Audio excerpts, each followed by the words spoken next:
At nung umuwi ako sa bahay nung gabi, hulaan mo! Eh di, wala siya ron? Tama! At nung nagising ako kaninang umaga, Pwede ba ibigay mo na yung sukli ko? wala pa rin siya ron. Ako ba naman pare, ibigay mo na yung sukli ko. O, eto na. Ay, salamat. Ang galing mo, nakakatawa ka talaga. Tama ba namang suklihan mo ko ng medyas at sa panloob? Medyas ata. Ah! Ano to? SpongeBob! Bakit mo nilagay sa cash register ang medyas at panloob mo? Kailangan may lalagyan pa rin ako niyan eh. Puno na ng Krabby Patty ang drawer ko. Tapos sa freezer na ang koleksyon ko ng snowflakes. Kaya nga nilagay ko na lang sa garapon ng pickle ang pera. Ano? Huminahon ka lang, Squidward. Wala namang masama sa mga ginagawa niya. Gusto niyo malaman kung nasaan ang mustard? Ah! Nakakadiri yan!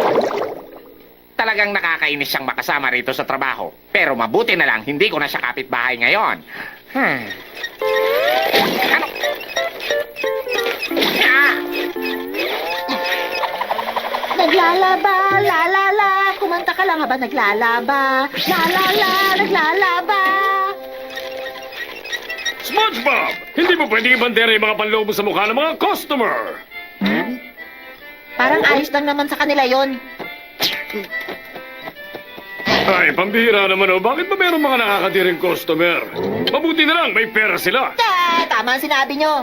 Makinig ka, basta ito lang ang tatandaan mo, SpongeBob. Ang pagtira mo rito, bawal makistorbo sa mga customer natin. Oh? Ano ba nangyayari? Ah? SpongeBob! Bakit nasa opisina ko itong kama mo? Medyo marami na po akong gamit sa kusina eh. Kaya lumipat na po ako rito. Hindi ka pwedeng tumira dito. Pribadong lugar ko ang kwartong ito, SpongeBob. Dito lang ako pwede magtagot na mag-isa sa umaga. Naiintindihan mo ba?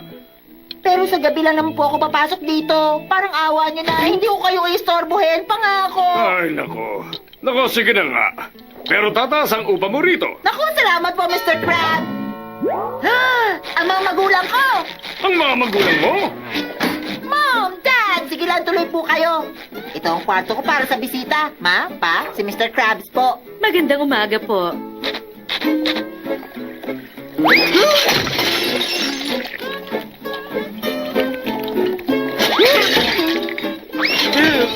Magpahinga po muna kayo dyan, ha? Hoy, sa'yo ba tong alagang to? Gary! Salbahe ka, ha? Alis dyan. Kung ako sa'yo, itali mo na lang yung alaga mo. Squidward! Sino ba naglagay nito maliliit na kabibig sa muna ito sa banyo natin? Sino pa ba? Eh di yung nagganchilyo nitong mga napkin holder at nagburda sa menu natin. Ha? Ah. Pinagmumukhang malamihan ang batang yun ng restaurant ko. Anong? Hindi pwede to. Nilagyan niya ng bulaklaking kurtina ang opisina ko. Ah, tama na! Puno na talaga ako sa kanya. Hindi niya pwede gawin ito sa opisina ko. Naku! Hindi ko sinasadya. Pasensya ka na. Ano ba ang nangyayari dito? Mali ka na iniisip! Ano yan, Squidward? Salamat, SpongeBob. Kung kaya ko lang abutin yung likod ko, ako lang gagawa.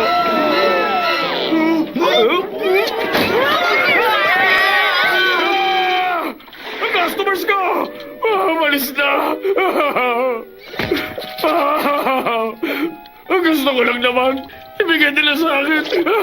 Pera nila! SpongeBob! Mag-impake ka! Bumalik ka na sa pinanggalingan mo!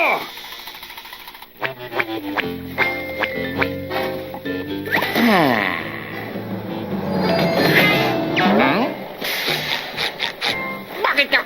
SpongeBob, anong ginagawa mo rito? Pinalayas na kasi ako ni Mr. Krabs, kaya magkapit bahay na ulit tayo ngayon. Oy! Hayun pala ang drum set ko!